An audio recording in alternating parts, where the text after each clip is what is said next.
پرانے وقتوں کی بات ہے، ایک بہت ہی طاقتور اور دولت مند بادشاہ تھا۔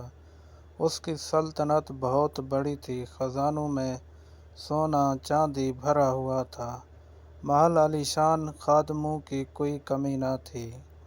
لیکن اس بادشاہ کا دل مطمئن نہ تھا، وہ ہر وقت بے سکونی محسوس کرتا تھا، دل گھبراتا، نیند نہ آتی۔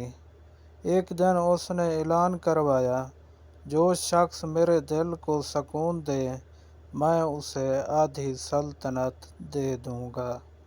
یہ اعلان سنتے ہی علماء، حکیم، دانا لوگ دربار میں آنے لگے۔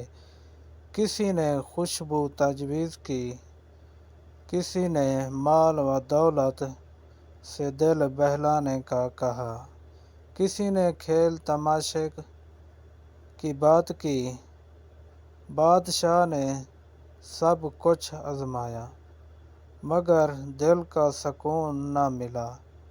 ایک دن دربار میں ایک فقیر آیا، وہ پھٹے پرانے کپڑوں میں تھا، ہاتھ میں ایک چھڑی، چہرے پر نور، زبان پر ذکر الہی۔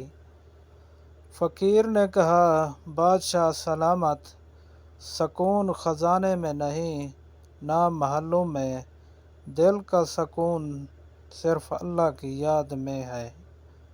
بادشاہ کو غصہ آیا، میں دنیا کا بادشاہ ہوں، میرے پاس سب کچھ ہے، اور تو مجھے کہتا ہے کہ سکون ایک نامعلوم رب کی یاد میں ہے۔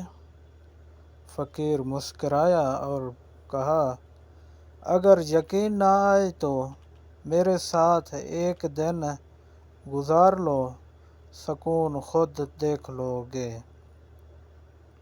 بادشاہ نے سوچا، کوشش کر کے دیکھ لیتا ہوں۔ اگلے دن بادشاہ سادہ لباس پہن کر فقیر کے ساتھ ایک درخت کے نیچے بیٹھا۔ فقیر نے خشک روٹی نکالی، دو حصے کیے، ایک بادشاہ کو دیا، ایک خود کھایا، پھر خاموشی سے اللہ کا شکر ادا کیا، آنکھیں بند کیں اور زبان پر اللہ کا ذکر جاری رہا۔ کچھ دیر بعد بادشاہ کی آنکھوں سے آنسو بہنے لگے۔ اس نے دل میں ایک عجیب سکون محسوس کیا، جو نہ کبھی سونے سے، نہ دولت سے، نہ عورتوں سے، نہ محل سے ملا تھا۔ اس نے فقیر سے کہا، تم سچے ہو، مجھے آج سکون ملا۔ فقیر نے کہا، یہ دنیا فانی ہے، اصل بادشاہ وہ ہے جو دل میں اللہ کی بادشاہی بٹھا لے، تو جب اللہ دل میں آ جائے تو سکون بھی آ جاتا ہے۔